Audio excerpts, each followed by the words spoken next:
문을 열고 나갔더니 통장 잔고가 13,000원이었습니다. 휴대폰 요금은 밀려있고 병원에서 준 처방전 들고 약국에 가기가 무섭습니다. 자식에게 전화하려다 혹시 또 돈 얘기할까 봐 조용히 폰을 내려놓았습니다. 눈은 침침하고 다리는 시큰한데 집안엔 밥보다 한숨이 많습니다. 이게 지금 대한민국 노인의 하루입니다. 무섭지만 이 현실이 바로 노년에 돈이 없을 때 벌어지는 일입니다. 황희정승은 나이는 들어도 마음이 늙지 않아야 한다고 했지만 가난 앞에선 마음이 먼저 늙습니다. 법정 스님도 가난은 부끄러운 게 아니지만 준비 없는 가난은 고통이다라고 말했습니다. 나이가 들수록 돈은 더 이상 소비의 수단이 아니라 삶의 자존심이 됩니다. 친구 생일에도 못 나가고 비싼 고깃집 간다는 말에 괜히 연락을 피합니다. 주머니가 가벼우면 입도 다치고 마음도 다칩니다. 삶의 숨통이 돈이란 줄로 서서히 내 숨을 조여오기 시작하는 것입니다. 그러다 어느 날 스스로를 세상에서 지워버리고 싶어집니다. 오늘 이 영상에서는 노년에 돈이 없을 때 왜 삶이 조용히 무너져 가는지 그 비참한 5가지 이유를 하나하나 알려드리겠습니다. 구독과 좋아요, 알림 설정 지금 눌러주시고 영상을 무조건 끝까지 시청하시기 바랍니다. 그래야 살아남을 수 있습니다. 노년에 돈이 없을 때 나를 숨조여오는 첫 번째는 친구들이 돈과 관련된 이야기를 할 때 조용히 듣기만 하게 되는 순간입니다. 처음엔 그냥 웃으며 넘깁니다. 이번에 어디 다녀왔다더라. 거기 펜션이 참 좋았다. 이번엔 좀 비쌌지만 그래도 힐링이 되더라. 다들 돌아가며 한마디씩 이야기꽃을 피우는데 나는 괜히 입을 꾹 다뭅니다. 말끝마다 돈이 섞여 있다는 걸 그들은 모릅니다. 아니, 어쩌면 알지만 아무렇지 않게 말하는지도 모릅니다. 그때부터 가슴 한쪽이 쿡쿡 쑤십니다. 속으로 말합니다. 나도 가고 싶었는데, 나도 예전엔 그런 얘기 했었는데, 지금은 그냥 듣는 것만으로도 벅차다. 사람은 이상하게도 마음이 허전하면 입도 다치고 표정도 굳어집니다. 이야기엔 섞이지 못하고 웃음도 어색해지고 자꾸만 자리를 피하고 싶어집니다. 그 자리가 부러운 게 아니라 소외감을 견디기 힘든 것입니다. 나는 빠져도 되는 사람인가? 이 자리에 내가 왜 있는 거지? 조금씩 아주 조금씩 존재 자체가 투명해지는 느낌이 스며듭니다. 무서운 건 이런 장면이 한 번이 아니라는 겁니다. 주말엔 어디서 밥을 먹었다. 이번엔 제주도가 좋더라. 다음엔 해외도 한번 가보자. 돈이 있는 사람들의 대화는 자연스럽게 경험을 공유합니다. 그리고 그 경험에는 늘 비용이 따라옵니다. 하지만 돈이 없는 사람은 어떤가요? 경험을 나누지 못하고 기억을 꺼내지도 못하고 결국 아무 말도 못하게 됩니다. 말을 못하게 되면 점점 자리를 잃게 됩니다. 말을 잃고 관계를 잃고 결국 사람을 잃습니다. 서울 구로구에 사는 75세 박정희 씨는 한때 여행동호회에서 활발히 활동하던 사람이었습니다. 60대 중반까지는 1년에 2~3번씩 전국 방방곡곡을 다녔고 친목 모임에서는 늘 중심에 있었습니다. 하지만 남편이 병환으로 쓰러진 뒤 병원비와 간병비로 모아둔 돈이 빠르게 바닥났습니다. 그 후론 한 번도 장거리 여행을 가지 못했습니다. 모임은 여전히 있었지만 그 안의 대화가 달라졌습니다. 이번에 후쿠오카 다녀왔는데 스위스는 물가가 너무 비싸서 고생했어. 박 씨는 조용히 고개를 끄덕이며 웃기만 했습니다. 그러다 어느 날 조용히 모임 단톡방을 나왔습니다. 친구 한 명이 전화를 걸어 왜 요즘 안 나오냐고 물었지만 박 씨는 웃으며 말했습니다. 나이가 드니까 좀 피곤하네. 하지만 진짜 이유는 대화에 낄 수 없어서였습니다. 내 얘긴 할 게 없더라. 나눌 게 없으니까. 돈이 없다는 건 단순히 경제적 제약을 의미하는 게 아닙니다. 사람들과의 연결이 끊기고 내가 있던 자리에서 슬그머니 밀려나는 일입니다. 대화에서 배제되고 모임에서 점점 소외되고 나중엔 아예 초대조차 받지 않게 됩니다. 그리고 그 공백을 뚫고 들어오는 건 깊은 고립감과 침묵입니다. 침묵은 무섭습니다. 그건 말할 게 없어서가 아니라 말할 자격이 없다는 감정 때문입니다. 내가 이 얘기를 꺼내도 되나?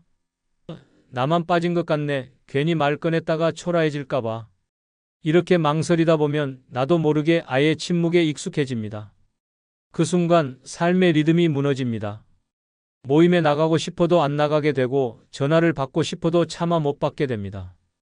기쁨의 순간엔 부끄러워지고 즐거움이 있는 자리는 어색해지고 결국 사람을 피하고 세상을 피하게 됩니다. 돈이 없을 때 가장 먼저 무너지는 건 관계입니다.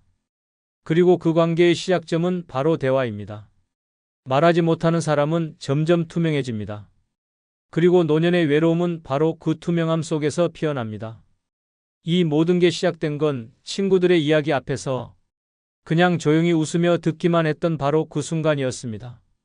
노년에 돈이 없을 때 나를 숨줘요는 두 번째는 손주. 생일에 용돈을 못 줄까봐 전화 한 통조차 망설여질 때입니다. 사람 마음이란 게 그렇습니다. 축하하고 싶은 날일수록 마음이 더 조심스러워집니다. 손주 생일날 달력에 빨간 동그라미를 쳐놓고도 휴대폰을 열었다 닫았다 수십 번. 전화를 걸었다가도 끊어버리고 문자를 쓰다 지우고 결국엔 내일 하자 하며 하루를 넘깁니다. 그런데 그 내일이 반복되면 어느새 그 아이는 내가 어떤 날 태어났는지도 모르는 사람이 됩니다. 내가 축하한다고 말은 해도 줄 게 없으면 무슨 소용인가. 그 생각이 마음을 짓눌러 옵니다. 예전엔 생일 케이크에 촛불을 켜주고 작은 봉투라도 하나 건네며 꼭 안아주던 사이였는데 이제는 그 아이의 사진을 보기만 해도 괜히 한숨부터 나옵니다. 내가 할아버지 할머니 만나 그냥 그림자 같은 존재가 된 것 같네. 이건 단순한 돈 문제가 아닙니다. 내가 가족 안에서 어떤 존재로 느껴지는지 그 자리에서 밀려나고 있다는 감각입니다. 사랑하는 아이에게 다가가지 못하고 축하한다는 말조차 미안해서 꺼내지 못할 때 사람은 스스로를 쓸모없는 존재로 느끼기 시작합니다. 그게 가장 무섭습니다. 충남 아산에 사는 78세 이영자 씨는 두 손주가 있습니다. 손자 생일이 다가오던 어느 날 통장 잔고가 4만 원이었습니다. 병원 진료비며 관리비를 빼면 남는 돈은 없었고 손자에게 줄 용돈도 마련할 수 없었습니다. 그냥 얼굴이라도 보러 가자는 생각을 했지만 괜히 쓸쓸해질까 봐 발길이 떨어지지 않았습니다. 결국 그날 전화도 하지 못했습니다. 며칠 뒤 딸에게 전화가 왔습니다. 엄마, 애가 생일날 전화 안 왔다고 서운해하더라. 그 말을 듣고 이 씨는 처음으로 휴대폰 앞에서 울었습니다. 돈이 없다는 게 이렇게 마음까지 움켜쥐는 일인 줄은 몰랐다고 했습니다. 그날 이후 아이 생일엔 전화라도 꼭 걸자 다짐했지만 여전히 통화 버튼을 누르는 건 두렵습니다. 이번에도 줄 게 없는데 또 실망할까봐. 노년에 돈이 없으면 사랑조차 위축됩니다. 표현하고 싶지만 표현할 수 없는 마음이 쌓이면 그 관계는 서서히 멀어집니다. 아이 입장에선 그냥 전화 안 온 할머니지만 그 안에는 줄 게 없어서 말을 못 꺼낸 깊은 상처가 숨어 있습니다. 더 무서운 건 이런 일이 한 번이 아니라는 겁니다. 입학할 때, 졸업할 때, 어린이날, 추석, 크리스마스. 어느 날부턴가 이 모든 날이 피하고 싶은 날이 됩니다. 전화 한 통에 담긴 축복조차 돈 앞에서 움츠러듭니다. 그리고 그 마음은 결국 이렇게 굳어집니다. 내가 사라져도 저 아이는 괜찮겠지. 나는 없어도 되는 사람인가 보다. 그 외로움은 조용히 하지만 확실하게 사람의 정신을 무너뜨립니다. 돈이 없으면 말수가 줄고 말수가 줄면 관계가 사라지고 관계가 사라지면 존재가 흐려집니다. 그리고 그 시작은 생일 축하한다는 한마디조차 망설이게 되는 그 순간입니다. 그저 용돈이 없어 전화를 못 걸었다고요? 아닙니다. 그건 사랑하고 있음에도 다가가지 못하는 가장 안타깝고 아픈 마음의 표현입니다. 그리고 그 아픔은 노인의 하루를 가장 조용하게, 가장 깊이 조여옵니다. 노년에 돈이 없을 때 나를 숨조여오는 세 번째는 만나고 싶은 친구나 지인이 있어도 돈 걱정 때문에 연락조차 포기하게 되는 순간입니다. 갑자기 떠오른 얼굴이 있습니다.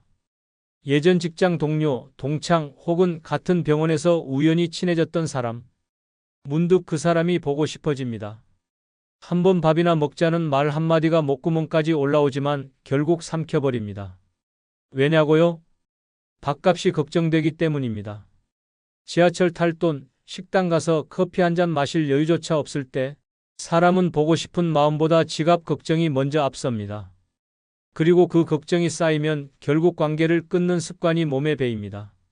나이 들면 친구가 보물이다라는 말 누구보다 잘 알고 있습니다.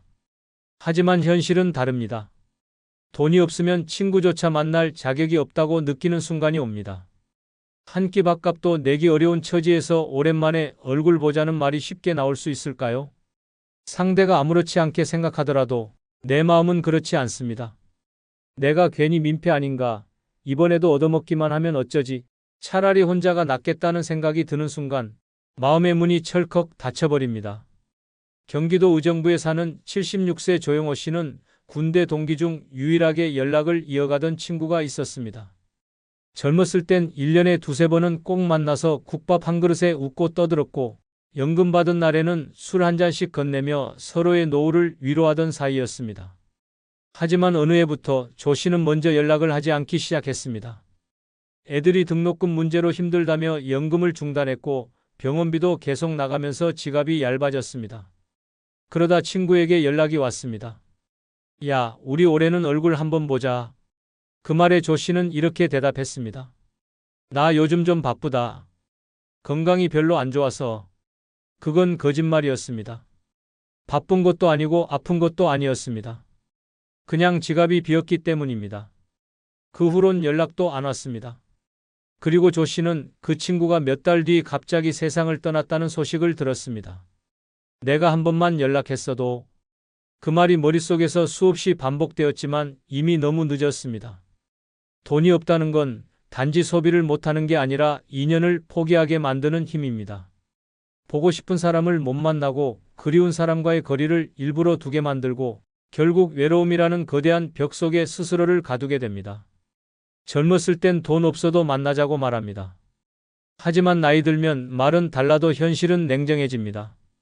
밥값, 차비, 커피 한 잔까지도 신경 써야 하는 나이에 그냥 만나자는 말은 부담이고 고통입니다. 그리고 사람은 그런 고통을 피하려고 사람을 멀리하게 됩니다. 이게 반복되면 어떻게 될까요? 생일에도 조용히 지나가고 명절에도 연락 한 통 없고 나 없이도 다들 잘 지내겠지라는 자조가 마음을 집어삼킵니다. 그 순간 존재감은 사라지고 나는 단지 기억 속에만 남는 사람으로 퇴장당하게 됩니다. 돈이 없어서 친구를 못 만나는 게 아닙니다. 돈이 없다는 사실이 나를 작고 보잘것없는 존재로 만들기 때문입니다. 그래서 연락을 못하고 그래서 자꾸만 숨고 결국 보고 싶은 사람에게조차 잊혀지는 겁니다. 보고 싶다고 말하고 싶고 만나고 싶다고 표현하고 싶은데 지갑 사정이 그 모든 감정을 막아섭니다. 그때부터 노년의 외로움은 관계 단절이 아니라 마음 단절로 시작됩니다. 그리고 그 단절은 조용히 나를 무너뜨립니다. 그 시작이 바로 오늘은 그냥 참고 다음에 연락하자 하는 그 순간입니다. 노년에 돈이 없을 때 나를 숨조여오는 네 번째는 친구와 밥을 먹어도 여행을 가도 머릿속엔 오로지 돈 계산만 할 때입니다. 웃고 있지만 웃는 게 아닙니다. 식당 문을 열고 들어서는 순간 눈은 메뉴판 가격부터 훑습니다. 김치찌개가 13,000원이야? 차라리 순댓국 시킬까? 주문을 마친 뒤에도 계산 걱정이 머릿속을 떠나지 않습니다. 식사 자리에선 친구의 얘기에 고개를 끄덕이지만 마음속은 전혀 다른 셈법으로 바쁩니다.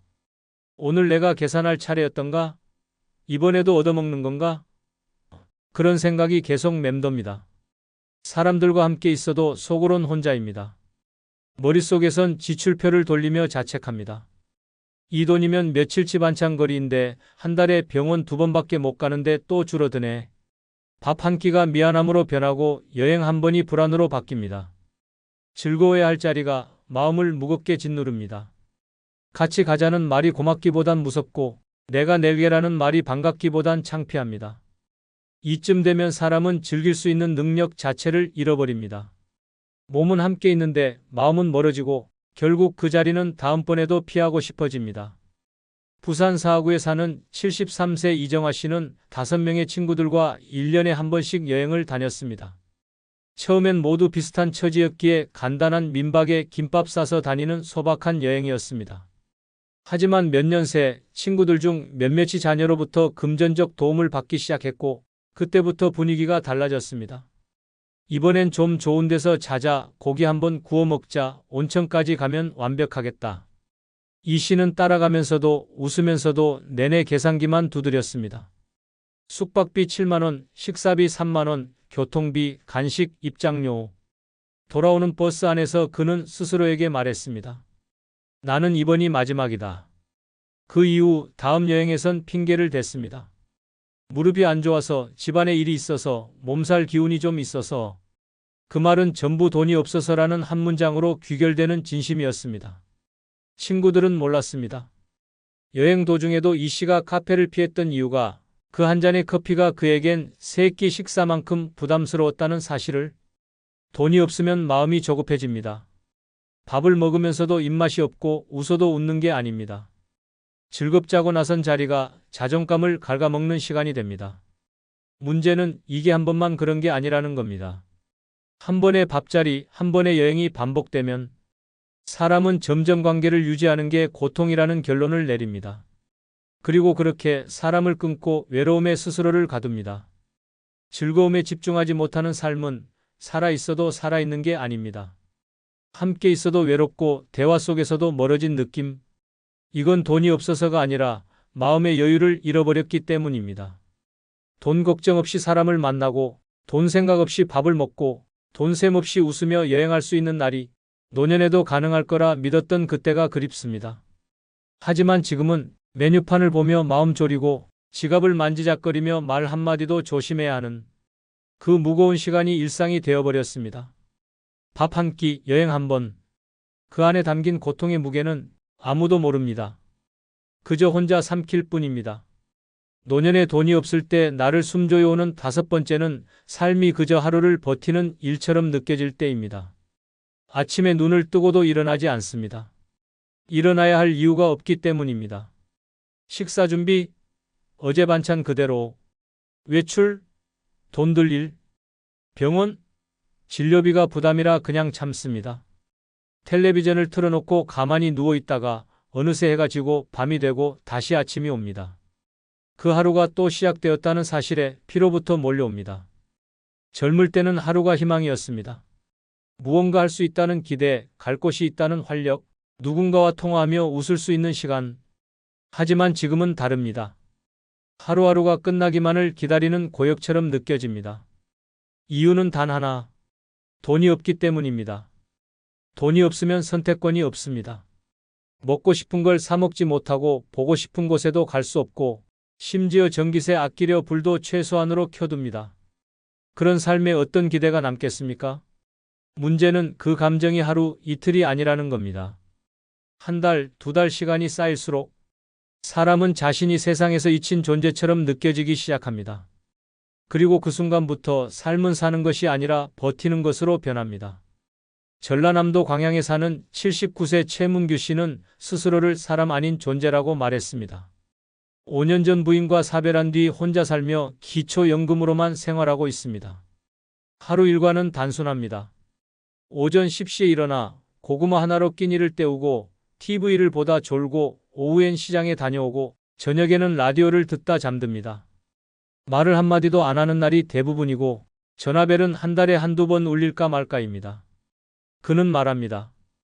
나는 이젠 누가 나를 찾지 않아도 익숙해졌어. 근데 이게 사는 거냐고 물으면 대답을 못 하겠어. 그냥 버티는 거지 뭐. 그가 가장 두려운 건 외로움도 병도 아니었습니다. 내가 이 세상에서 아무런 쓰임도 없이 남아있는 존재가 되는 것. 그 자체였습니다. 삶이 버티는 일이 될 때 사람은 가장 먼저 자존감을 잃습니다. 그리고 다음은 감정, 마지막은 관계입니다. 말 안 하고 지내도 괜찮아. 밥 한 끼 안 먹어도 어차피 혼자니까. 죽어도 아무도 모를 텐데. 이런 말들이 무심하게 입에서 흘러나올 때 그 삶은 이미 심리적으로 무너지고 있는 상태입니다. 돈이 없다는 건 단지 불편한 게 아닙니다. 삶을 밀어내고 기쁨을 제거하고 존재의 이유를 지워가는 과정입니다. 그리고 그렇게 지워지는 과정은 누구에게도 보이지 않습니다. 혼자서 견디고 혼자서 삼키고 결국엔 아무도 모르게 조용히 무너집니다. 지금도 많은 노인들이 나는 괜찮아라며 말합니다. 하지만 그 속엔 누구에게도 짐이 되고 싶지 않아서라는 말 못할 체념이 숨어 있습니다. 그리고 그 체념은 어느새 일상화되어 하루하루를 견디는 삶이라는 무거운 틀로 굳어져 갑니다. 그것이 노년에 돈이 없을 때 가장 깊고 조용하게 목을 조여오는 다섯 번째 고통입니다. 앤드류 카네기는 노년에 가난하다는 것은 젊어서 잘못 살았다는 증거다라고 말했습니다. 벤자민 프랭클린도 젊을 때 전략하지 않으면 늙어서 비굴하게 살아야 한다고 경고했습니다. 노년에 돈이 없으면 마음부터 무너지고 관계는 멀어지고 결국 삶은 견디는 것으로 변합니다. 하지만 지금부터라도 늦지 않았습니다. 큰 돈이 아닌 작은 돈을 꾸준히 쌓는 습관이 노년을 바꿉니다. 하루 1,000원이라도 목적 있게 모으고 무조건 통장을 분리하며 정기적 지출을 기록하는 것만으로도 삶은 달라집니다. 가장 중요한 건 남을 위해 모으는 돈이 아닌 나를 위해 쓰는 돈을 따로 만들어야 한다는 점입니다. 자식 걱정보다 내 노후가 먼저입니다. 작은 준비가 내 노년의 숨통을 지켜줄 유일한 길입니다. 화내는 사람 때문에 스트레스 받지 마세요. 상대방이 화를 낸다고 해서 여러분까지 기분 나빠할 필요는 없습니다. 중요한 것은 올바른 대처법을 아는 것입니다. 많은 분들이 상대방이 화를 내면 당황해서 엉뚱한 반응을 보이거나 아예 피해버리는데 이는 근본적인 해결책이 아닙니다. 화내는 사람을 다루는 데는 분명한 원칙과 방법이 있습니다. 감정에 휘둘리지 말고 냉정하게 상황을 파악하여 적절한 대응을 하면 됩니다.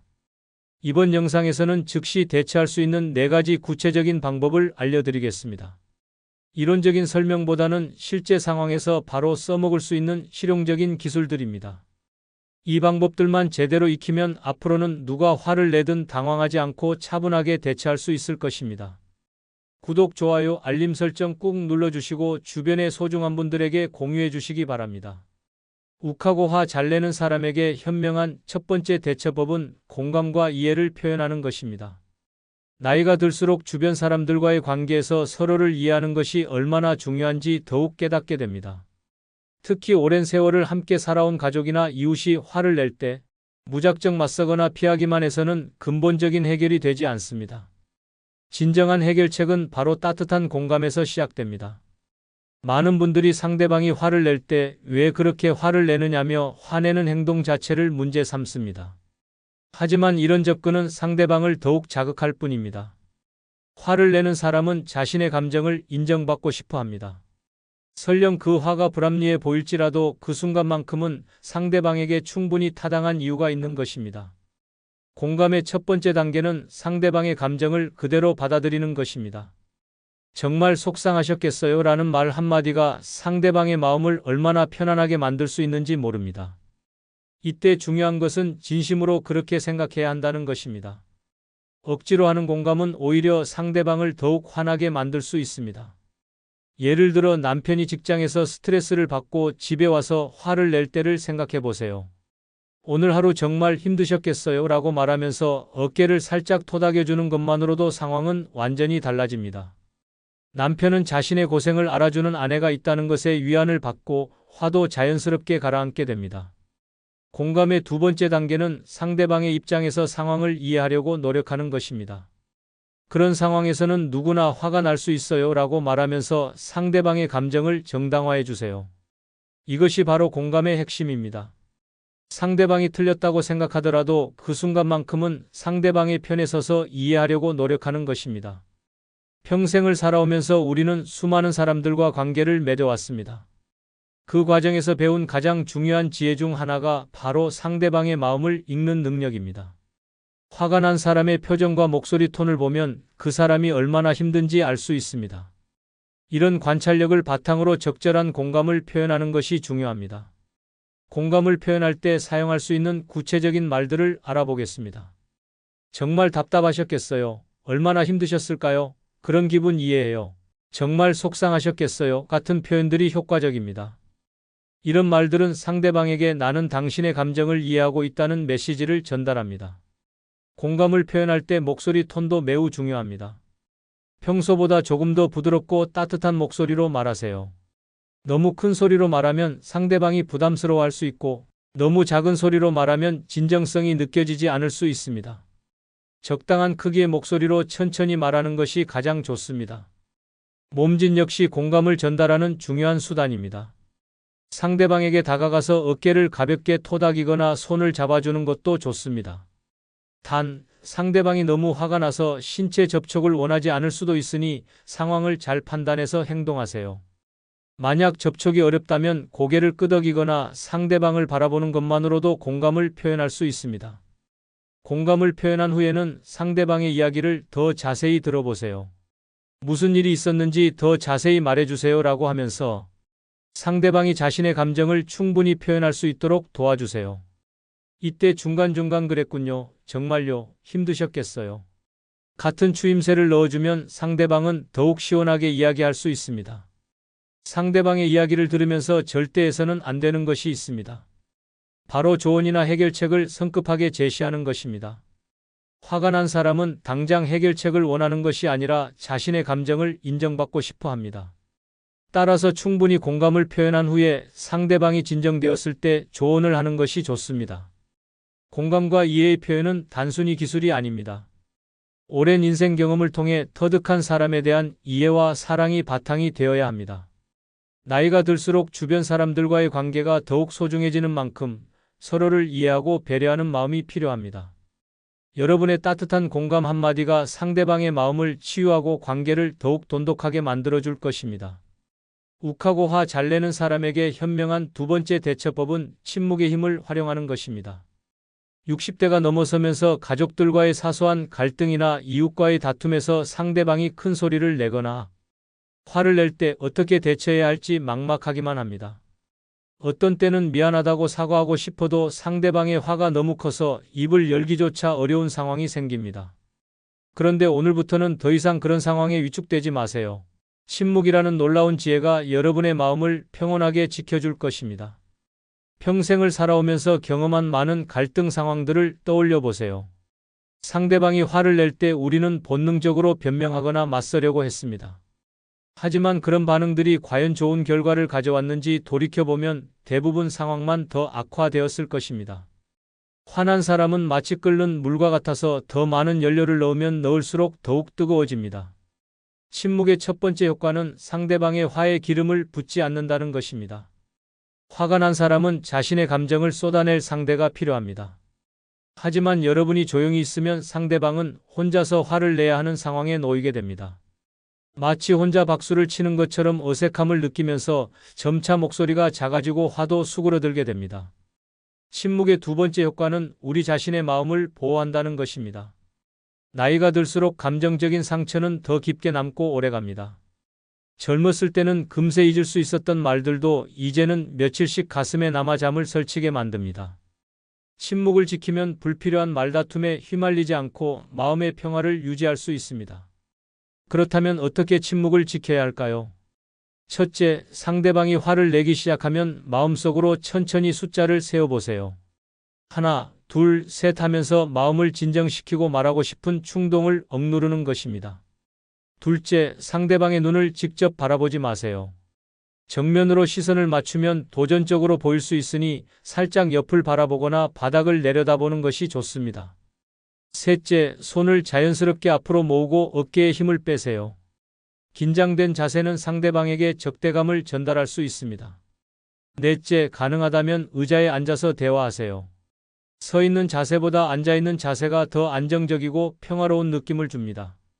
침묵을 지킬 때 가장 주의해야 할 점은 무시하는 듯한 태도를 보이면 안 된다는 것입니다.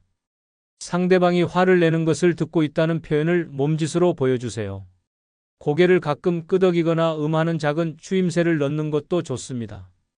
이렇게 하면 상대방은 자신의 말을 무시당하지 않는다고 느끼면서도 점차 화가 가라앉게 됩니다. 침묵의 시간은 보통 3분에서 5분 정도가 적당합니다. 너무 오래 침묵하면 상대방이 더욱 답답해할 수 있습니다. 상대방의 목소리 톤이 낮아지고 말의 속도가 느려지면 화가 가라앉고 있다는 신호입니다. 숨을 고르는 소리가 들리거나 한숨을 내쉬면 침묵을 끝낼 타이밍입니다. 침묵 후 첫 마디는 매우 중요합니다. 말한 내용을 잘 들었습니다라고 차분하게 시작하세요. 이 한마디로 상대방은 자신의 이야기를 끝까지 들어주었다는 느낌을 받게 됩니다. 그 다음에는 정말 힘드셨겠어요 라며 공감을 표현하거나 어떤 부분이 가장 속상했나요 라며 구체적인 질문을 던지세요. 침묵의 힘을 활용하는 것은 단순히 참는 것이 아닙니다. 오랜 인생 경험으로 터득한 지혜를 발휘하여 상황을 슬기롭게 조절하는 것입니다. 처음에는 어색하고 어려울 수 있지만 꾸준히 연습하면 분명히 효과를 보실 수 있습니다. 여러분의 침묵 한 번이 가정의 평화를 지키고 주변 사람들과의 관계를 더욱 원만하게 만들어줄 것입니다. 욱하고 화 잘 내는 사람에게 현명한 세 번째 대처법은 물리적 거리 두기입니다. 나이가 들수록 큰 소리나 과격한 행동에 더욱 민감해지고 심장이 빨리 뛰거나 혈압이 올라가는 등 몸에 부담이 될 수 있습니다. 이럴 때는 무리해서 그 자리를 지키려 하지 말고 슬기롭게 거리를 두는 것이 모든 사람에게 도움이 됩니다. 많은 분들이 상대방이 화를 낼 때 그 자리를 떠나는 것을 도망가거나 포기하는 것으로 생각합니다. 하지만 이것은 잘못된 생각입니다. 물리적 거리두기는 상황을 더 악화시키지 않고 모든 사람의 안전을 지키는 현명한 선택입니다. 특히 상대방이 너무 흥분해서 이성적인 대화가 불가능한 상태일 때는 잠시 떨어져 있는 것이 최선의 방법입니다. 물리적 거리두기의 첫 번째 장점은 상대방에게 진정할 시간을 주는 것입니다. 화가 난 사람은 자신의 감정을 발산할 상대가 없으면 혼자서 화를 내야 합니다.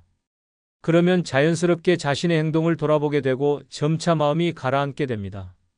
마치 끓는 물에서 불을 빼면 저절로 식는 것과 같은 원리입니다. 물리적 거리두기의 두 번째 장점은 우리 자신을 보호하는 것입니다. 나이가 들수록 스트레스가 몸에 미치는 영향이 커집니다. 큰 소리나 격한 상황에 노출되면 혈압이 올라가고 심장에 부담이 될 수 있습니다.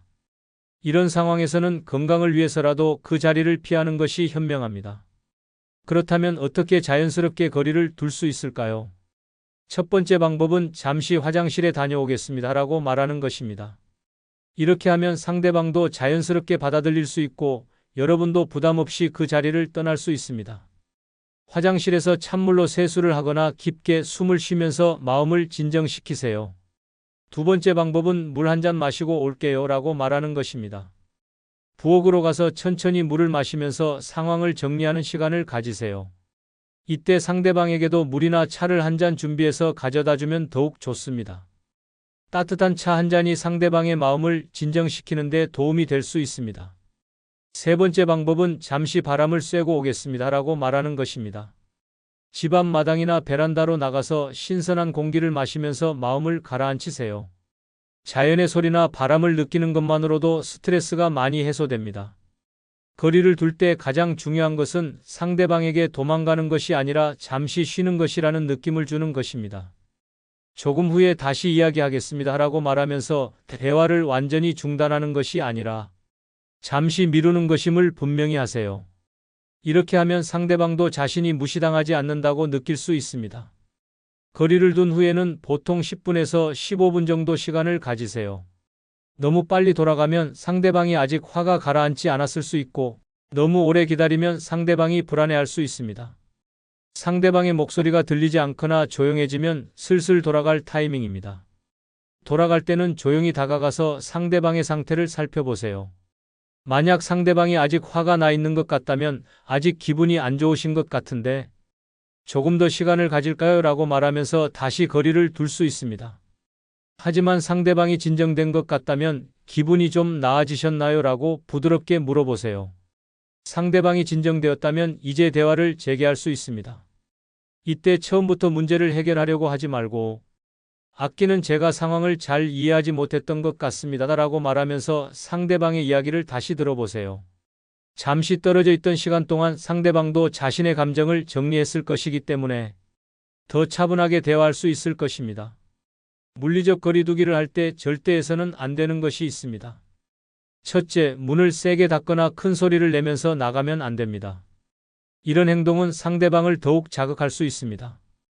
둘째, 너무 오래 돌아오지 않으면 상대방이 불안해하거나 더 화가 날 수 있습니다.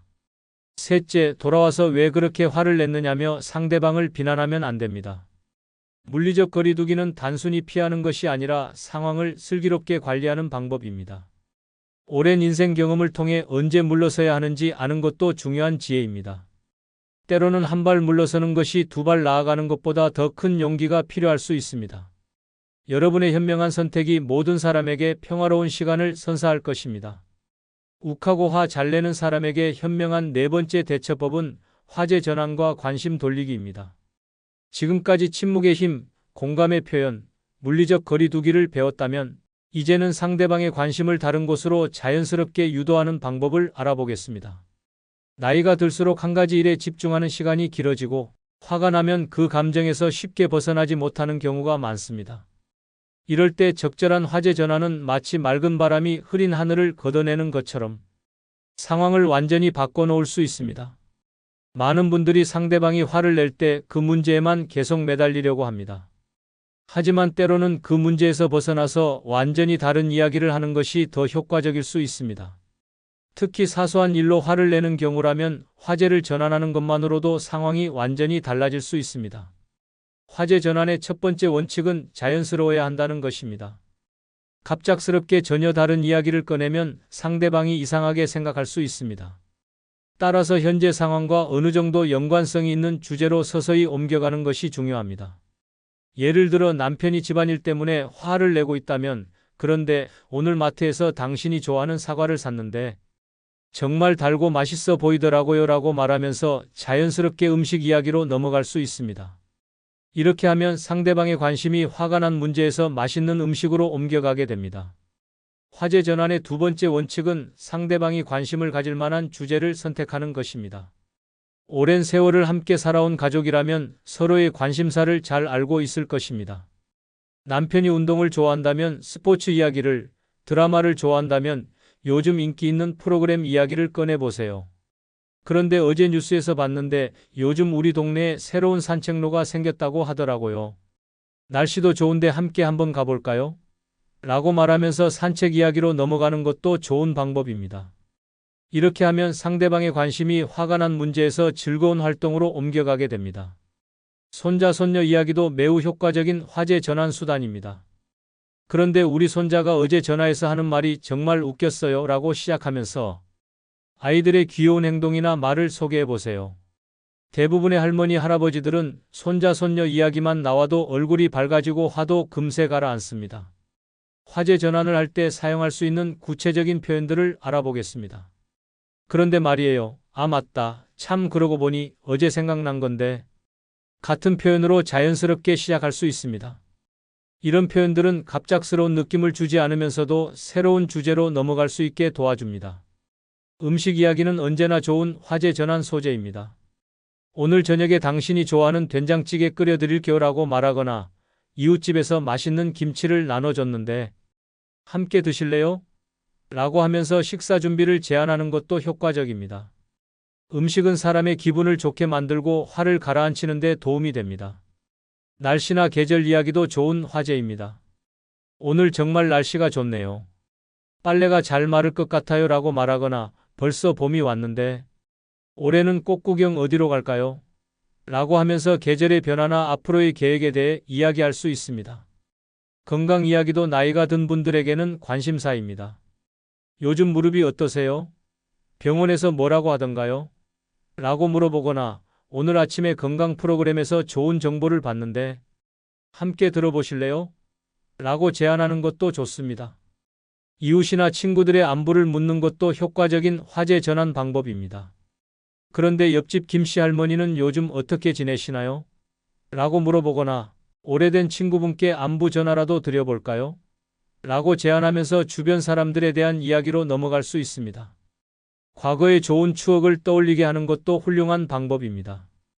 예전에 우리가 함께 갔던 여행지가 생각나네요 라고 말하거나 결혼 초기에 살던 집 근처가 요즘 많이 변했다고 하더라고요 라고 하면서 즐거웠던 옛날 이야기로 화제를 돌릴 수 있습니다.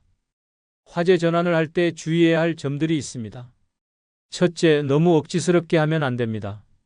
상대방이 아직 화가 많이 난 상태에서 갑자기 다른 이야기를 꺼내면 지금 무슨 소리를 하는 거냐며 더 화를 낼 수 있습니다. 따라서 상대방의 화가 어느 정도 가라앉았을 때 시도하는 것이 좋습니다. 둘째, 상대방이 관심 없어 하는 주제는 피해야 합니다. 아무리 좋은 의도라도 상대방이 싫어하는 이야기를 꺼내면 오히려 역효과가 날 수 있습니다. 평소에 상대방의 관심사를 잘 파악해두는 것이 중요합니다.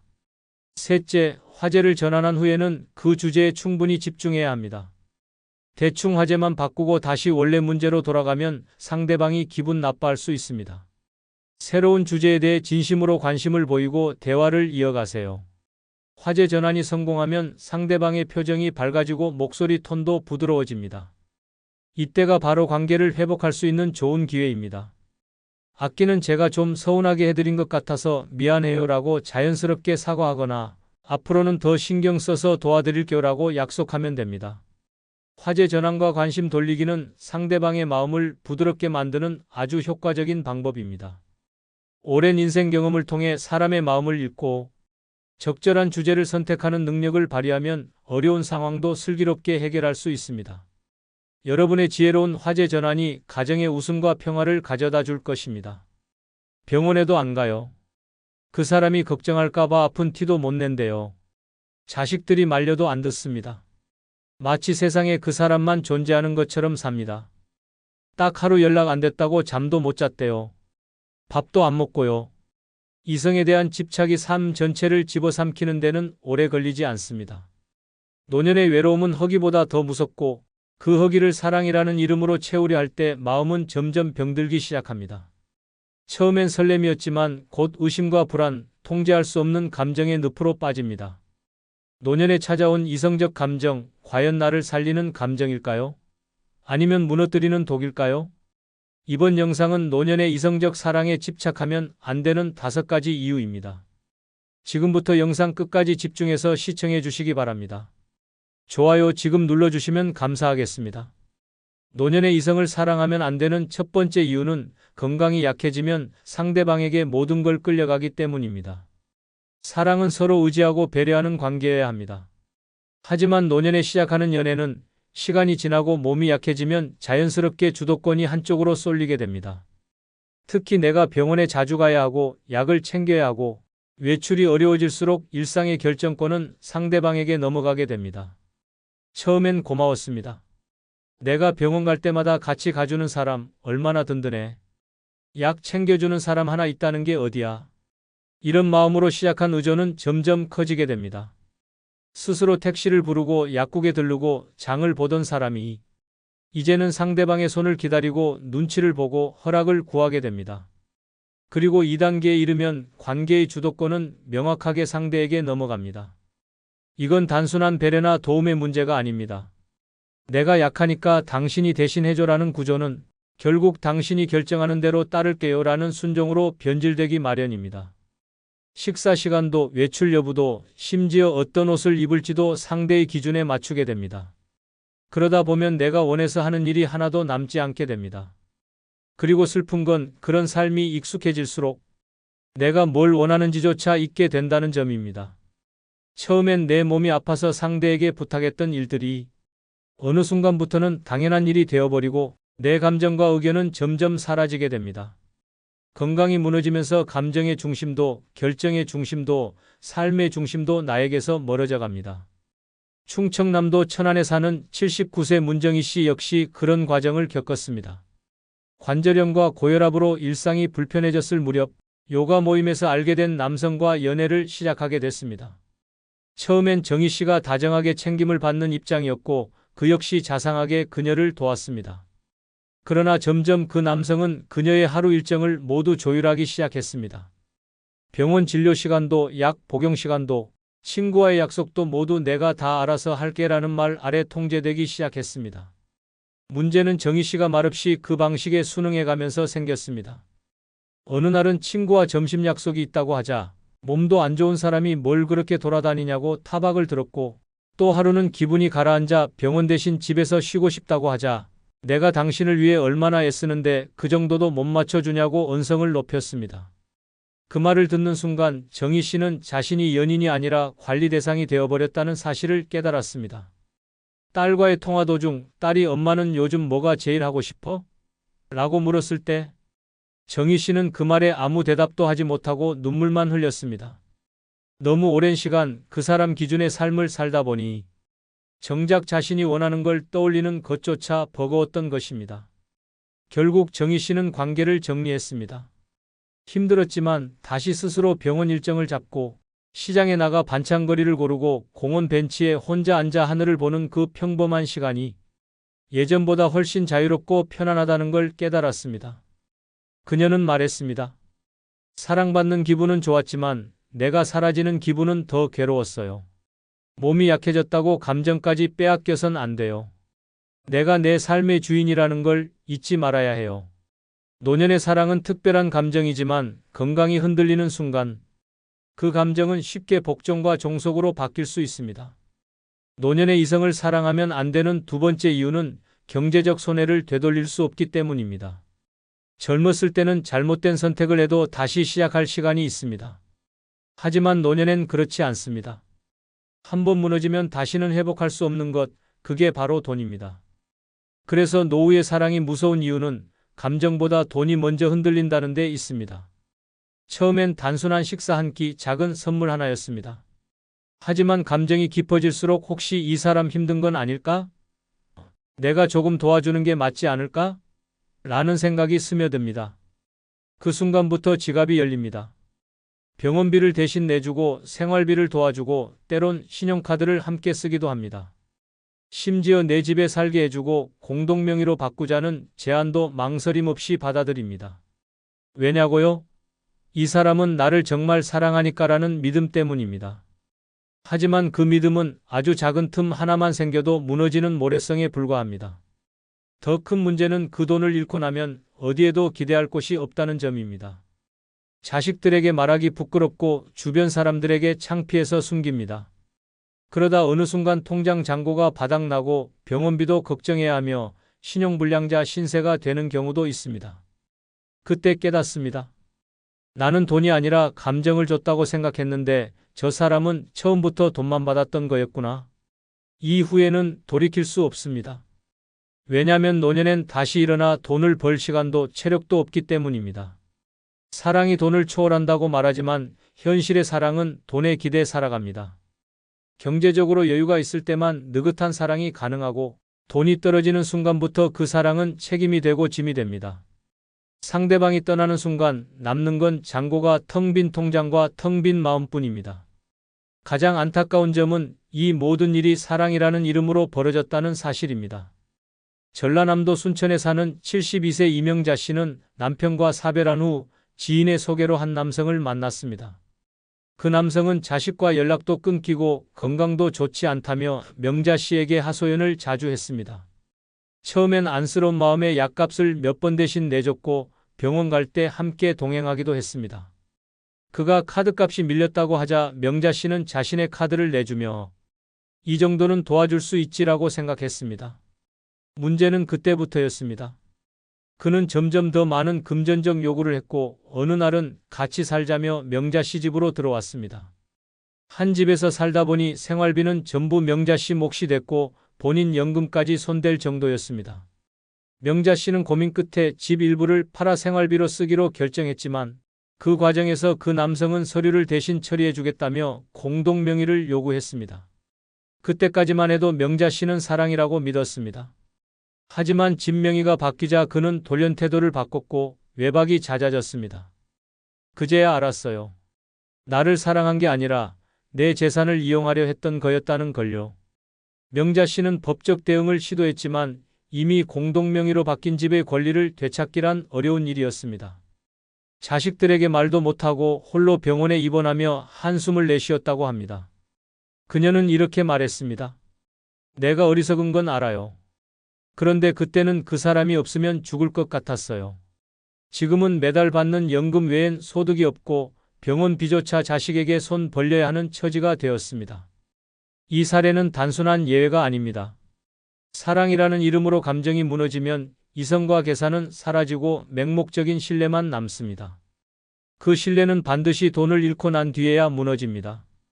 그리고 노년에는 그 손해를 되돌릴 방법이 없습니다. 사랑이 삶을 채우기보다는 생계를 무너뜨리는 칼이 될 수 있다는 것. 노년의 이성을 사랑할 때 반드시 기억해야 할 현실입니다. 노년의 이성을 사랑하면 안 되는 세 번째 이유는 연애를 시작한 뒤 오히려 건강이 더 나빠졌다고 말하는 사람들이 많기 때문입니다. 사랑을 하면 기분이 좋아지고 삶의 활력이 생길 거라는 기대는 누구에게나 있습니다. 특히 노년엔 더 그렇습니다. 무료하고 반복되는 일상 속에서 누군가와 감정을 나눈다는 건 큰 자극이고 생기처럼 느껴집니다. 하지만 안타깝게도 현실은 다릅니다. 연애를 시작한 뒤 몸과 마음이 동시에 무너지는 사람들이 의외로 많습니다. 그 이유는 단순합니다. 노년의 감정은 여유가 아니라 절실함에서 시작되기 때문입니다. 젊을 땐 설레는 감정이 있어도 일상도 바쁘고 건강도 버텨주니 감정이 생활을 집어삼키진 않습니다. 하지만 나이 들면 다릅니다. 감정에 몰입할수록 생활의 균형이 무너지고 결국 몸까지 영향을 받습니다. 처음엔 설렘이었지만 어느새 불안이 되고 의심이 되고 스트레스로 바뀝니다. 오늘은 왜 연락이 없을까? 내가 뭘 잘못한 건 아닐까? 이런 생각들이 계속 머릿속을 맴돕니다. 밤에 잠이 오지 않고 아침이 되면 식욕이 없습니다. 체중은 줄고 혈압은 오르고 위장은 예민해지고 자꾸만 피로가 쌓입니다. 무엇보다 감정이 소모되면 뇌가 지칩니다. 끊임없이 상대를 의식하고 눈치를 보고 연락 여부에 따라 하루의 기분이 좌우되면 내가 나를 챙길 여유조차 사라집니다. 식사 시간도 뒤로 밀리고 복용해야 할 약도 자주 깜빡하게 되고 정기검진도 소홀해집니다. 그러다 어느 날 몸이 확 무너지는 시점이 찾아옵니다. 문제는 그때입니다. 감정적으로도 기대고 있던 그 상대가 부담을 느껴 거리를 두기 시작하면 몸과 마음이 동시에 무너지는 순간이 오는 것입니다. 더욱 안타까운 건 건강이 나빠졌다고 하소연해도 대부분의 상대는 그 책임을 지지 않는다는 점입니다. 오히려 왜 이렇게 예민하세요? 이 나이에 왜 이러세요? 라는 말로 감정을 무시당하기도 합니다. 그러면 자존감은 더 떨어지고 관계는 불안해지고 건강은 더 나빠집니다. 이런 악순환은 결국 노년의 삶 전체를 위태롭게 만듭니다. 사람은 사랑 때문에 아픈 게 아닙니다. 그 사랑을 감당하려고 무리하면서 자기 자신을 잃어가기 때문에 병이 되는 것입니다. 누군가와 함께하면서 나를 더 챙기고 건강도 좋아지고 마음이 평온해진다면 참 좋은 사랑이겠지만 대부분의 노년 연애는 반대입니다. 내 건강을 소홀히 하고 일상을 포기하고 감정에만 매달리는 관계라면 그건 결국 독이 됩니다. 경북 구미에 사는 78세 이선영 씨는 몇 년 전 지역복지관에서 한 남성과 알게 되어 연락을 주고받게 되었습니다. 처음엔 주 1회 함께 점심을 먹고 산책을 하며 웃는 시간이 늘어났습니다. 그런데 상대방은 점점 더 자주 만나자고 했고 연락이 조금만 늦어져도 섭섭함을 표현했습니다. 선영 씨도 상대의 기분을 맞추느라 자신의 생활 패턴을 조금씩 바꾸기 시작했습니다.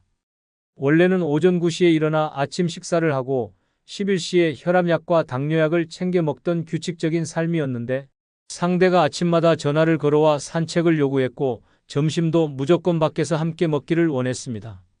선영 씨는 건강을 위해 먹던 식단도 포기하고 피곤해도 웃으며 나가야 했습니다. 문제는 여름이 되면서 시작됐습니다. 더운 날씨에도 억지로 나간 산책 후 선영 씨는 탈수 증상으로 쓰러졌고 결국 병원에 입원하게 됐습니다. 그 남성은 처음 며칠간 병문안을 왔지만 이후 연락이 줄었고 결국 아무 말 없이 관계는 끝났습니다. 선영 씨는 퇴원 후 이렇게 말했습니다. 그 사람을 좋아했던 건 맞지만 그 감정 때문에 내가 나를 돌보지 않게 된 게 문제였어요. 누군가를 만나며 웃기도 했지만 결국 병원에 누워 있으니 아무 의미가 없더라고요. 지금 선영 씨는 다시 혼자서 조용한 일상을 살고 있습니다.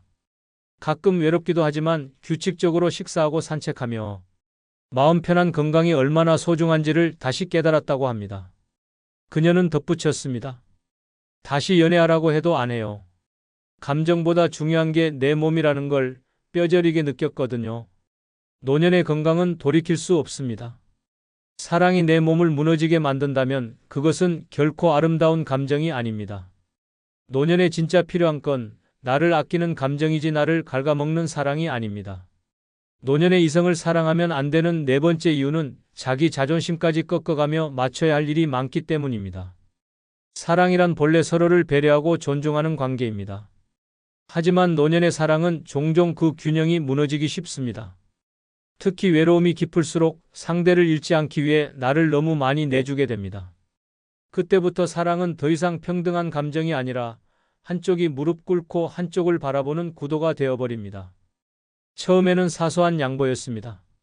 이 사람은 이 시간이 좋다니까 내가 맞춰야지. 저렇게 말해도 기분 나빠하지 말자. 나이가 들어서 그런 거겠지. 하지만 그 사소한 인내가 쌓이면 어느새 나도 모르게 나 자신의 기준과 삶을 포기하게 됩니다. 점심 약속도 통화 시간도 대화 주제조차 모두 상대 위주로 맞추다 보면 나는 사라지고 그 사람에게 맞춰진 나만 남습니다. 그리고 이 관계를 유지하기 위해 자존심까지 꺾게 되는 날이 옵니다. 무시당하는 말을 들어도 참습니다. 괜히 투정을 부려도 넘깁니다. 심지어 속이 상해도 표정 하나 바꾸지 않으려고 애씁니다. 왜냐고요? 이 사람마저 떠나면 나는 정말 아무도 없다는 두려움 때문입니다. 노년에 이런 감정을 품기 시작하면 관계는 결코 건강할 수 없습니다. 누군가에게 끊임없이 맞춰야 유지되는 관계라면 그것은 사랑이 아니라 감정의 종속입니다. 자존심은 나를 지탱하는 마지막 줄입니다. 그 줄을 끊어가며 이어가는 사랑은 결코 오래가지 못합니다. 오히려 어느 순간 상대가 그 마음을 당연하게 여기기 시작하면서 관계는 점점 더 일방적으로 기울고 나는 점점 더 작아지고 결국 자존감마저 잃게 됩니다. 게다가 자존심을 꺾는다는 건 단순한 태도의 문제가 아닙니다. 그 순간부터 내 건강, 일상, 인간관계 전반에 영향을 미칩니다. 하고 싶은 말을 삼키고 속마음을 감추고 늘 상대 기분을 먼저 생각하다 보면 내 감정은 말라갑니다. 몸은 점점 피곤해지고 마음은 텅 비어가며 나는 내가 아닌 채로 살아가게 됩니다. 전북 전주의 75세 이지선 씨는 남편과 사별한 뒤 같은 교회에 다니던 남성과 가까워졌습니다. 처음엔 조심스러웠지만 상대가 적극적으로 다가오며 지선 씨는 마음을 열었습니다. 하지만 만남이 깊어질수록 상대는 점점 지시적인 태도를 보이기 시작했습니다. 그 옷은 너무 튄다. 이런 나이에 품위 있게 입어야지. 친구들 모임은 그만 나가.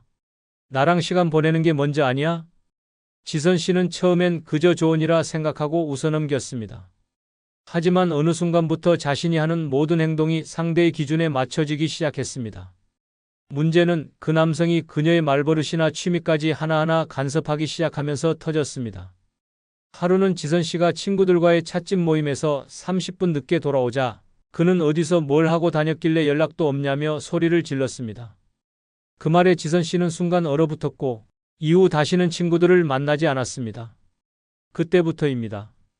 입을 닫고 웃음을 잃고 자꾸만 체하고 밤마다 가슴이 답답해지는 증상이 찾아온 게 지선 씨는 병원에서 스트레스성 위염과 고혈압 초기 진단을 받았습니다. 의사는 그녀에게 무리한 감정 소모와 억눌림이 원인이라고 했습니다. 그 말을 들은 날 지선 씨는 큰 결심을 했습니다. 그날로 연락을 끊고 다시 혼자의 삶으로 돌아갔습니다. 시간이 지나자 몸은 조금씩 회복됐고 잃었던 표정과 말투도 돌아오기 시작했습니다. 지선 씨는 이렇게 말했습니다. 그 사람을 잃은 게 아니라 나를 다시 찾은 거예요. 내가 얼마나 나를 잃고 살았는지 그제야 알겠더라고요. 자존심을 꺾는 사랑은 사랑이 아닙니다. 내가 나를 잃어가며 유지하는 관계는 언젠가 반드시 깨집니다. 노년의 사랑은 따뜻하고 편안해야 합니다. 서로의 마음을 존중하지 못하는 관계라면 차라리 혼자가 낫습니다. 진짜 외로움은 사람이 없는 게 아니라 내 안에 나까지 없어진 그 순간부터 시작됩니다. 노년의 이성을 사랑하면 안 되는 5번째 이유는 노년의 사랑은 외로움을 더 키우는 착각이기 때문입니다.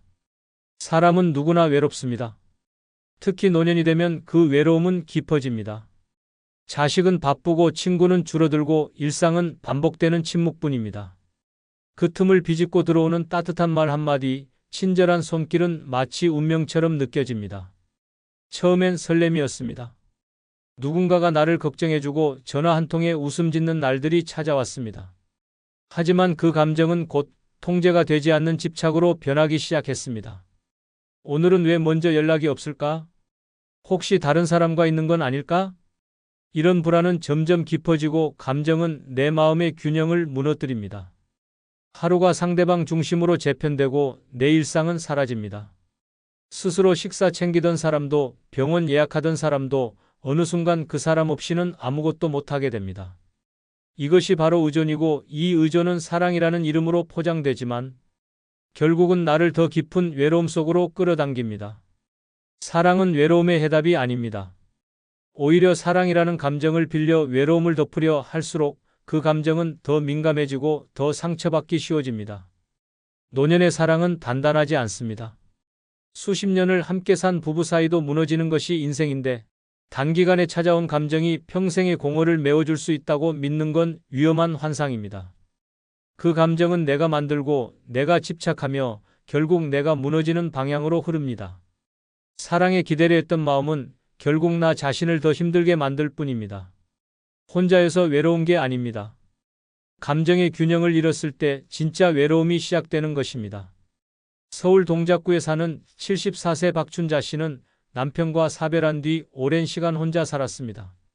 평소에는 자주 산책을 다니고 주민센터 문화 강좌도 들으며 조용히 하루하루를 보내고 있었습니다.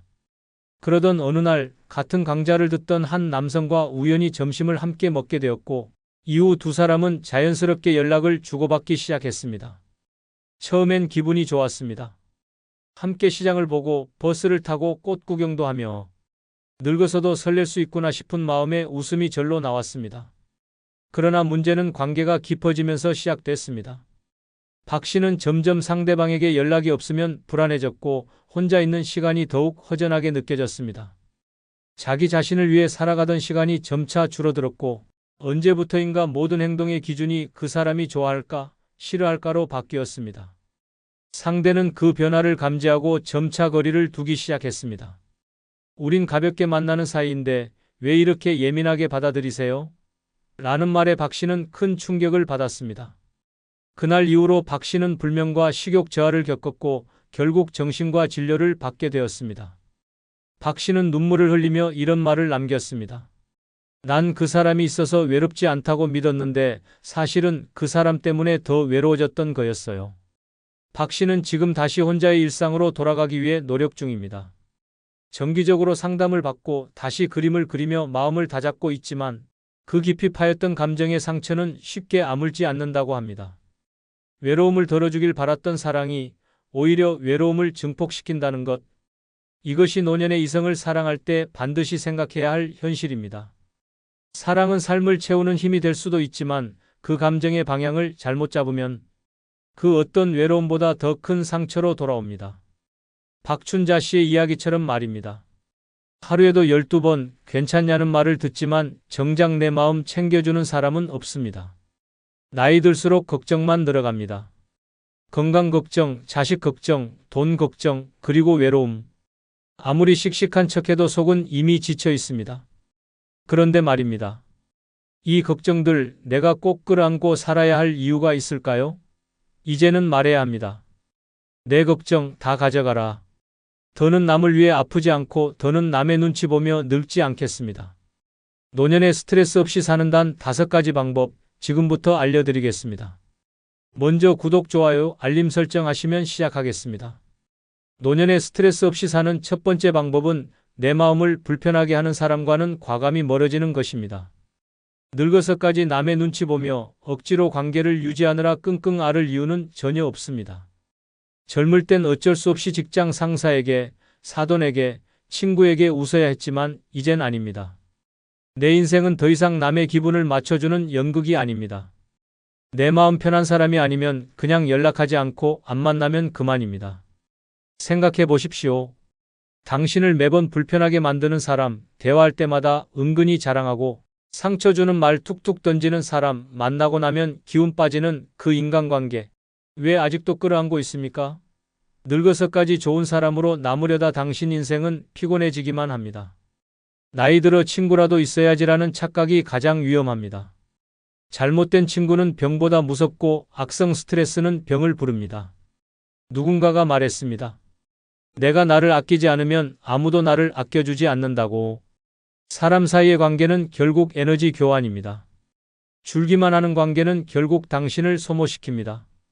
내가 먼저 연락해야 유지되는 관계, 만나면 피곤한데 끊기가 애매한 관계, 그런 건 사람이 아니라 짐입니다. 노년은 짐을 줄이는 시간입니다. 짐이 많은 삶은 마음을 병들게 만듭니다. 서울 은평구에 사는 76세 이영자 씨는 30년 지기 친구와 모든 연락을 끊었습니다. 이유는 단 하나였습니다.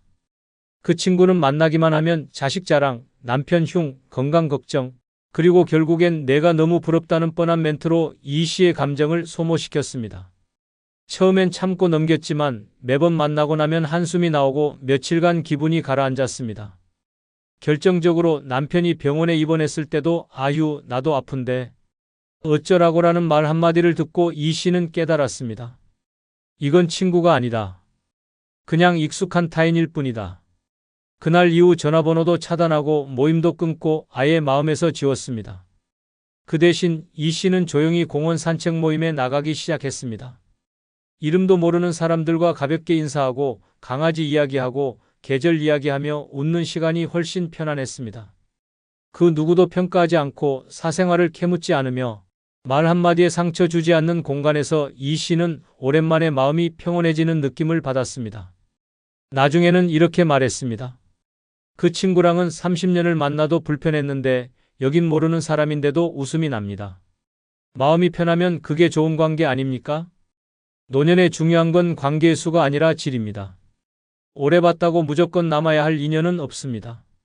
잘 지낸다고 꼭 붙잡아야 할 관계도 아닙니다. 마음이 불편한 사람은 가차없이 멀리 하십시오. 눈치 보지 마십시오.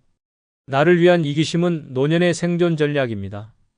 지금 당장 마음속에 떠오르는 그 사람, 내가 이 사람 때문에 속상했던 적이 몇 번이지? 라고 스스로 물어보세요. 셋 이상이면 그건 이제 관계가 아닙니다. 해가 되는 인연입니다. 그리고 그 인연을 끊는 순간 놀랍게도 마음의 숨통이 트이기 시작합니다. 쓸데없는 연락 하나 줄었을 뿐인데 삶이 더 가벼워지고 하루가 더 밝아집니다. 이제는 내 감정이 우선입니다. 싫으면 싫다, 불편하면 피한다. 나를 힘들게 하는 사람과는 멀어진다는 원칙을 세우십시오. 그게 노년을 스트레스 없이 사는 첫 번째 열쇠입니다. 남보다, 체면보다 나를 먼저 챙기는 그 결심 하나가 당신 삶을 완전히 바꿉니다. 지금 당장 실행하십시오. 마음이 편해지는 게 얼마나 강력한 치유인지 직접 느껴보게 될 것입니다. 노년에 스트레스 없이 사는 두 번째 방법은 마음이 불편한 자리는 애초에 가지 않는 용기입니다. 억지로 참석하는 자리가 당신을 늙게 만들고 쓸데없는 만남이 당신의 감정을 갉아먹습니다. 젊을 땐 피치 못할 의무와 체면으로 불편한 자리에 나가야 했지만 이젠 아닙니다. 더 이상 누군가의 평가를 듣기 위해 내 처지를 해명하기 위해 굳이 얼굴 붉히며 앉아 있어야 할 이유는 없습니다. 명절, 경조사, 동창회, 사돈 모임, 심지어는 아는 사람의 부모상까지 안 가면 욕먹을까? 봐 그래도 인사는 해야지라는 생각으로 가는 순간 당신은 또다시 나를 버리는 겁니다. 마음이 불편한 자리는 시간 낭비가 아닙니다. 그건 당신의 정신 건강을 갉아먹는 독입니다. 앉아있는 내내 언제 끝나나 시계만 보게 되고 듣고 싶지 않은 이야기들이 당신의 마음을 상하게 만듭니다. 특히 상대가 은근히 당신을 무시하거나 비교하는 말투를 쓴다면 더더욱 거기 있어서는 안 됩니다. 한번 상상해 보십시오. 당신보다 잘나 보이는 자식 자랑, 건강 자랑, 재산 자랑이 오가는 자리에 앉아 있다 보면 괜히 위축되고 마음이 허해집니다. 상대는 그런 의도가 없다고 해도 듣는 당신 입장에선 고통입니다. 이 나이에 왜 이런 기분까지 겪어야 하나 싶은 생각이 드는 그 순간 당신은 이미 상처를 입고 있습니다. 부산 금정구에 사는 75세 박진숙 씨는 오랫동안 모임 하나를 끊지 못했습니다. 남편이 살아있을 때부터 매달 한 번씩 모이던 부인회였는데 어느 순간부터 그 자리가 괴로워졌습니다. 자식 이야기로 시작해 손주 자랑, 사돈 자랑, 여행 이야기까지 이어졌고 박 씨는 매번 듣기만 했습니다.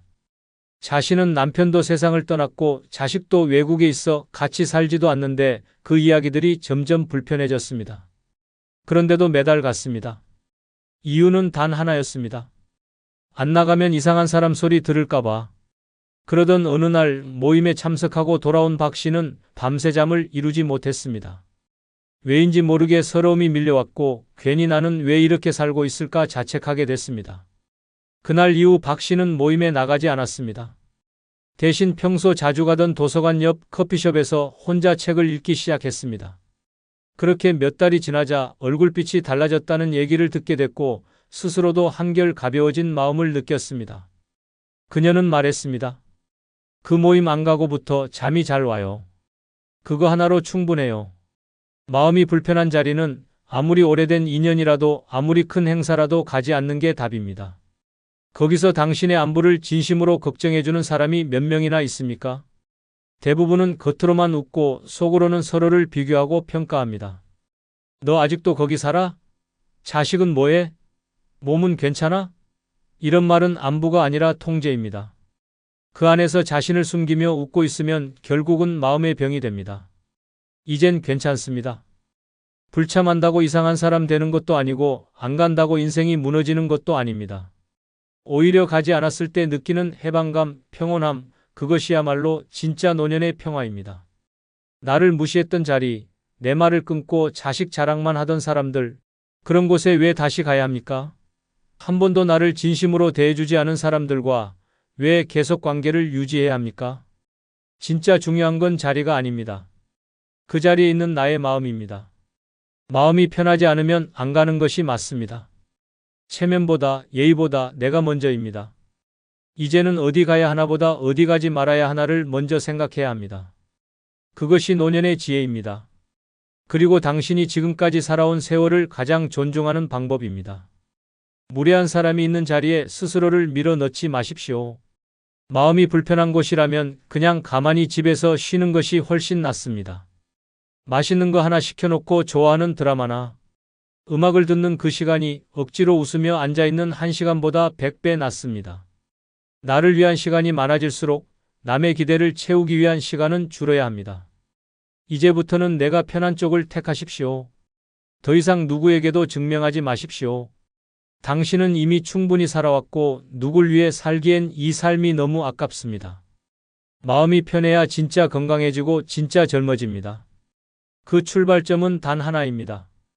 불편한 자리는 안 가는 것. 노년에 스트레스 없이 사는 두 번째 방법입니다.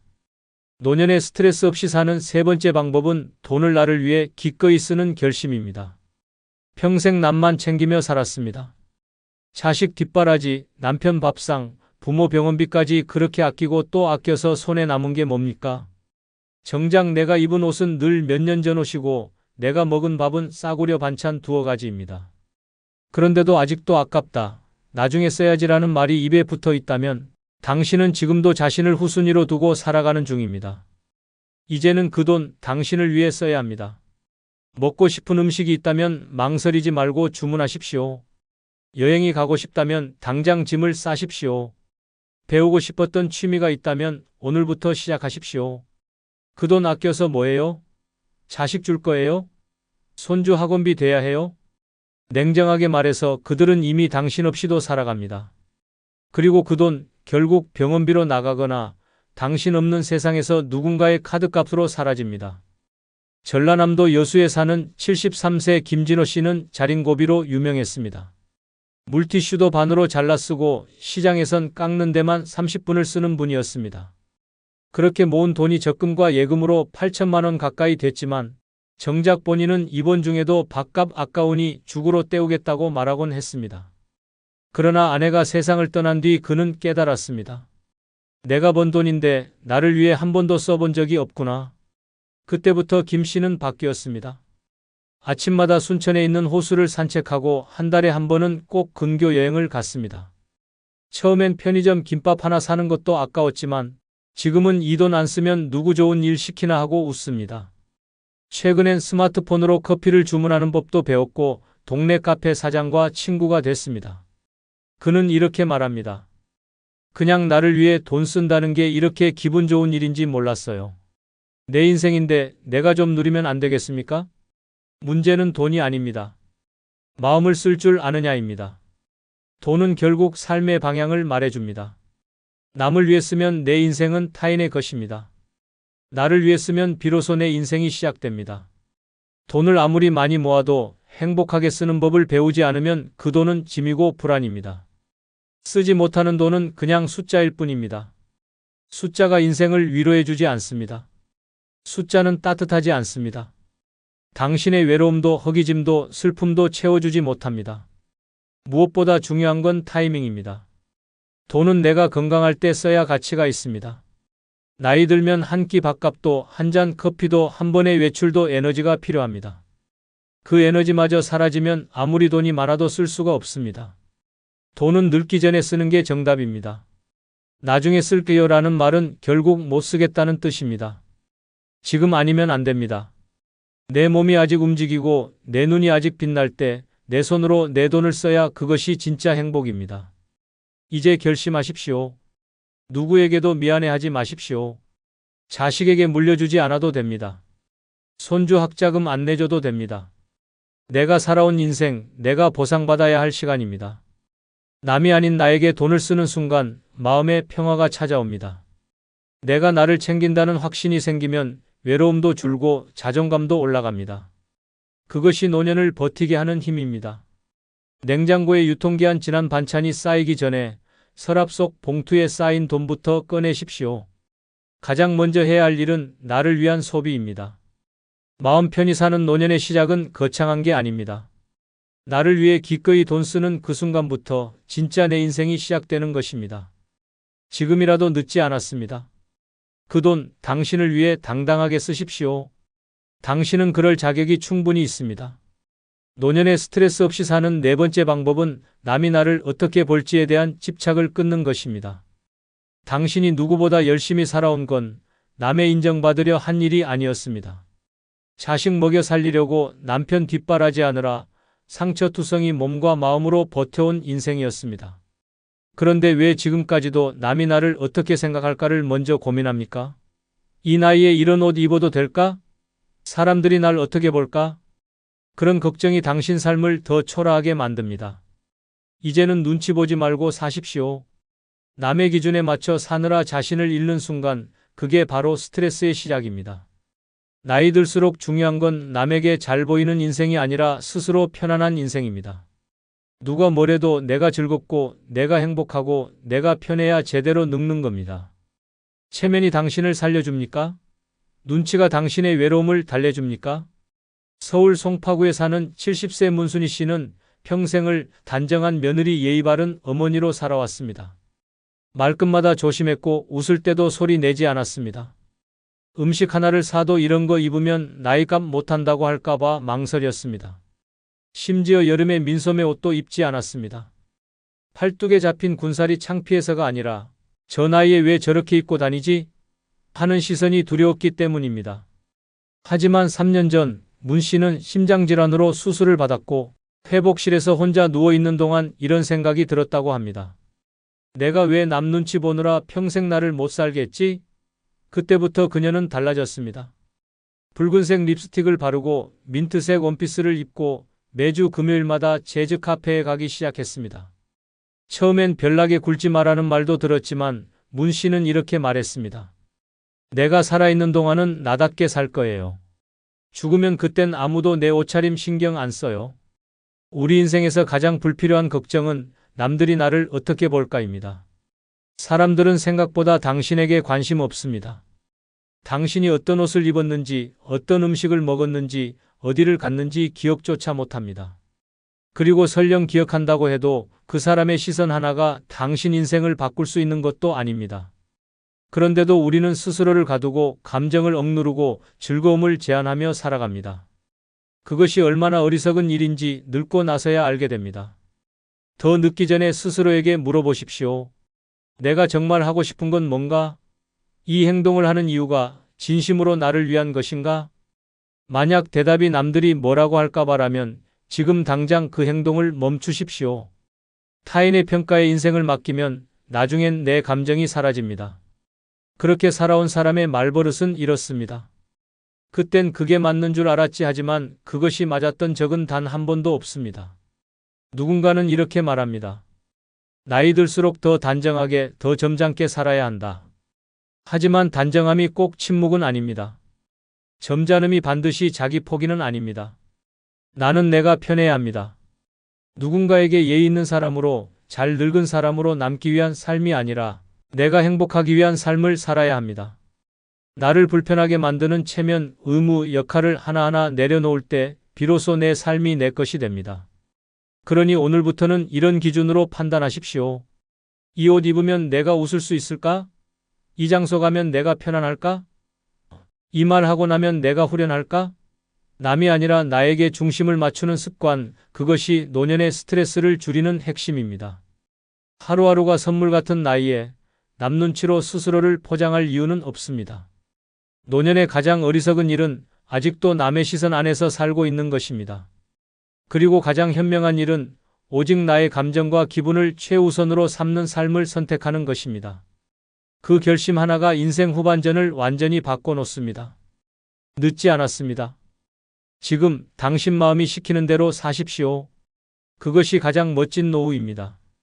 노년에 스트레스 없이 사는 5번째 방법은 나를 위해 하루에 한 끼는 꼭 따뜻하게 먹는 것입니다. 누구를 위해 차리던 밥상, 이제는 나를 위한 식탁으로 바뀌어야 합니다. 대충 때우는 식사, 찬밥에 김치 한 조각, 남은 반찬 뒤적이다가 그냥 라면으로 끝내는 끼니가 반복되면 몸보다 먼저 마음이 텅 비어갑니다. 밥이 서러운 날이 많아지면 인생이 쓸쓸해집니다. 많은 어르신들이 말합니다. 혼자 밥 차려 먹는 게 뭐 그리 대수냐고. 하지만 그게 가장 큰 착각입니다. 밥 한 끼는 하루의 중심입니다. 몸의 온도를 올리고 마음의 온도를 지켜주는 기본입니다. 밥을 정성스럽게 챙기지 않으면 삶이 무의미하게 흘러갑니다. 그리고 그렇게 흘러가는 날들이 쌓이면 우울함은 깊어지고 외로움은 커집니다. 밥이 허술하면 인생이 흔들립니다. 충청남도 아산에 사는 78세 윤상희 씨는 남편을 먼저 떠나보낸 뒤 혼자서 하루 2끼를 컵라면으로 버텼습니다. 씹는 것도 귀찮고 설거지도 싫고 입맛도 없고 TV나 보며 한 입씩 넘기는 게 전부였습니다. 그런데 어느 날 병원에서 받은 진단이 심각했습니다. 영양실조 초기, 근육량 감소, 혈당 불안정.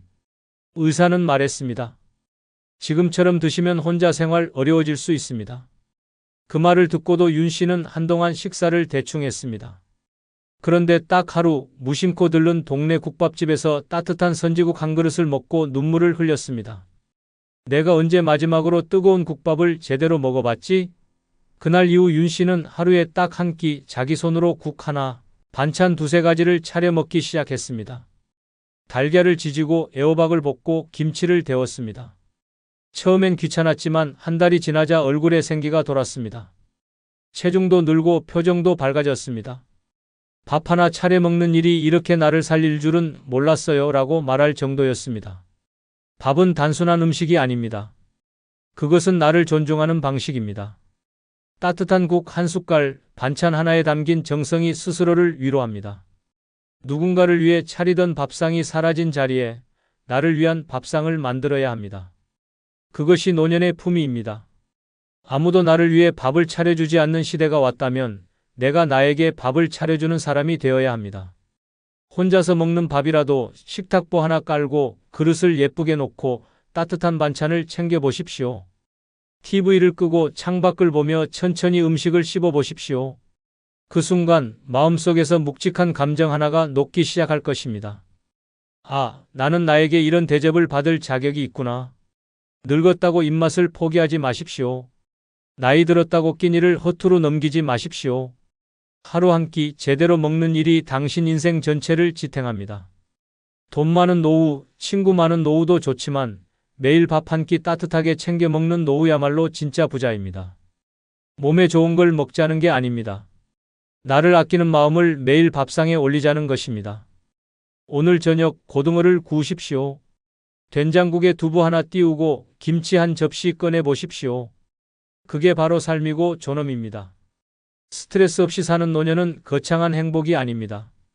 그냥 나를 위해 밥 한 끼 정성껏 차려주는 것, 그걸 꾸준히 하는 삶입니다. 밥을 소중히 여기는 사람은 인생을 귀하게 여기는 사람입니다. 오늘부터 그렇게 사십시오. 당신은 그럴 만한 사람입니다. 끝으로 좋아요, 구독, 알림 설정 부탁드립니다.